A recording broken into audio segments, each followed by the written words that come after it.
Assalamualaikum dan salam sejahtera. Tahun 2023 bakal melabuhkan tirai dan tahun 2024 akan menyusul tidak lama lagi. Jadi, mari kita mengimbas kembali 10 berita bisnes terhangat harian Metro sepanjang tahun 2023. Pro 2 perkenal Azia harga rahmah hanya RM22,000. Perusahaan automobil kedua sendirian Berhad Pro 2 memperkenalkan Azia E pada harga RM22,000 tanpa insurans dan disasarkan kepada golongan berpendapatan rendah. Presiden dan Ketua Pegawai Eksekutifnya, Datuk Seri Zainal Abidin Ahmad berkata, varian ini adalah berdasarkan model Pro 2 Azia yang diperkenalkan pada tahun 2017 dan ia diperakui dengan penerapan 4 bintang ASEAN NACP oleh Institut Penyelidikan Keselamatan Jalan Raya Malaysia MIROS. OPR naik kepada 300%. Jawatan Kuasa Dasar Monetary MPC, Bank Negara Malaysia BNM menaikkan kadar dasar semalaman OPR sebanyak 25 mata asas kepada 3%. Kadar tertinggi dan terendah koridor bagi OPR turut dinaikkan masing-masing kepada 3.25% dan 2.75%. Kenaikan OPR itu adalah pertama bagi tahun 2023 selepas penanda aras bagi kadar pinjaman dan deposit di Malaysia itu telah dikekalkan pada Januari dan Mac lalu pada paras 2.75%. Pada mesyuarat sebelum ini, MPC membuat keputusan untuk mengekalkan OPR pada kadar 2.75% selepas 4 kenaikan berturut-turut dicatatkan sejak tahun lalu bermula Mei, Julai, September dan November 2022. Boleh langgan pakej 5G Rahmah mulai hari ini. Bersempena sambutan Hari Kebangsaan, rakyat Malaysia layak untuk melanggan pakej 5G Rahmah dengan spesifikasi asas pelan data membabitkan telefon pintar berharga tidak melebihi RM240.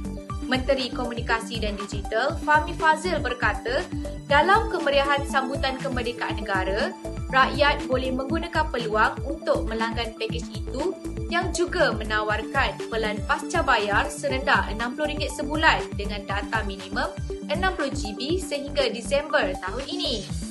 Penjawat awam juga akan mendapat rebat RM10 sebulan untuk tempoh 12 bulan bagi pakej pasca bayar bernilai RM60 dan ke atas mulai 16 September ini, katanya pada sidang media selepas sambutan Hari Kebangsaan 2023 di Dataran Putrajaya. My Airline umum penggantungan operasi berkuat kuasa hari ini.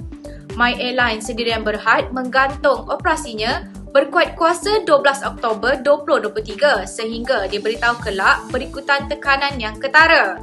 Dalam satu kenyataan, syarikat penerbangan tambang rendah itu berkata ia mencapai keputusan yang amat menyakitkan.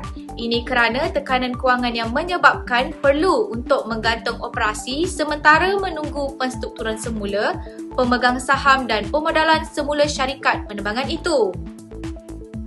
Orang ramai boleh mula menebus kredit e-Madani hari ini. Orang ramai yang layak boleh mula menebus kredit e-Tunai e-Madani sebanyak RM100 bermula 4 Disember 2023 hingga 20 Februari 2024. Menurut MOF, orang ramai boleh menggunakan kredit RM100 e-Madani untuk sebarang transaksi secara fizikal di 1.8 juta peruncit atau perniagaan melalui dompet pilihan atau kod QR Duit Now.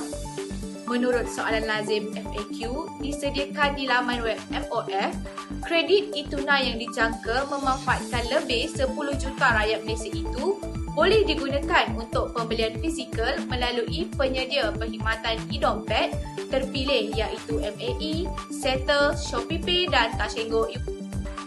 Akaun KWSP ketiga untuk kecemasan dilaksana April 2024. Kerajaan akan memperkenalkan akaun fleksibel atau akaun 3 yang boleh diakses oleh semua ahli KWSP.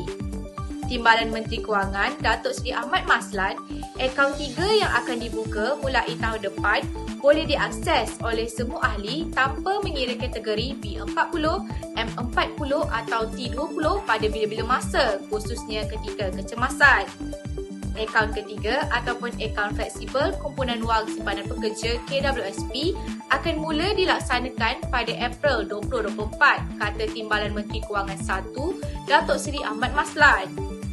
Pada bulan Februari 2024 akan diumumkan dividen bagi akaun KWSP dan selepas itu Kementerian Kewangan akan mengumumkan kaedah lebih terperinci mengenai fleksibel akaun yang juga akaun nombor 3. Belanjawan 2024 tertinggi dibentangkan. Kerajaan memperuntukkan 393.8 bilion untuk belanjawan 2024 iaitu belanjawan tertinggi yang pernah dibentangkan.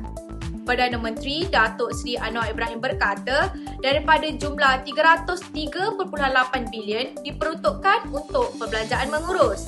Sementara itu, 90 bilion diperuntukkan untuk perbelanjaan pembangunan, tidak termasuk 2 bilion untuk simpanan luar jangka, katanya ketika membentangkan belanjawan 2024 di Dewan Rakyat.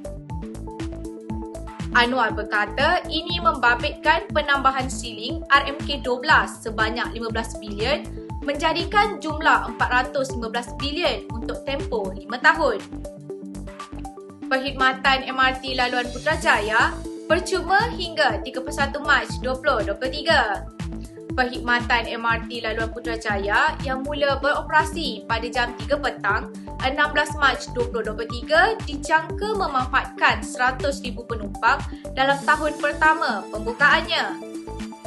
Perdana Menteri Datuk Seri Anwar Ibrahim mengumumkan perkhidmatan transit aliran massa MRT Laluan Putrajaya boleh digunakan secara percuma bermula 16 Mac 2023 sehingga 31 Mac 2023.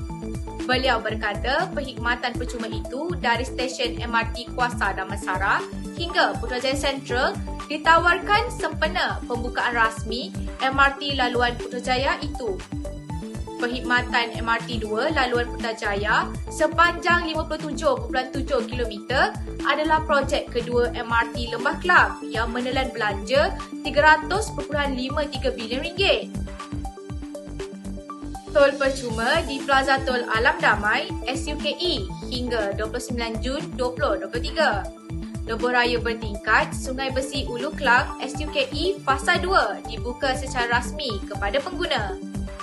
Pengguna yang melalui Plaza Tol Alam Damai di lebuh raya bertingkat Sungai Besi Ulu Kelang SUKE Fasa 2 menikmati tol percuma selama 2 minggu. Menteri Kerja Raya Datuk Seri Alexander Nantalingi berkata SUKE Fasa 2 membabitkan baki jajaran utama sepanjang 7.8 km bermula dari Seri Petaling, lebuh raya Shah Alam Kesas sehingga persimpangan Ceras Kajang. Jadi, ini sahaja 10 imbasan berita bisnes yang dapat dikupas sepanjang tahun 2023 mengikut pilihan pembaca terbanyak. Oleh itu, untuk mengetahui maklumat lanjut dan untuk dapatkan berita-berita terkini dari harian Metro, sila layari portal web rasmi di www.hmetro.com.my. Sehingga berjumpa lagi dan Assalamualaikum. Jadi, ini sahaja 10 imbasan berita bisnes yang dapat dikupas sepanjang tahun 2023 mengikut pilihan pembaca terbanyak. Oleh itu, untuk mengetahui maklumat lanjut dan untuk dapatkan berita-berita terkini dari harian Metro, sila layari portal web rasmi di www.hmetro.com.my. Sehingga berjumpa lagi dan Assalamualaikum.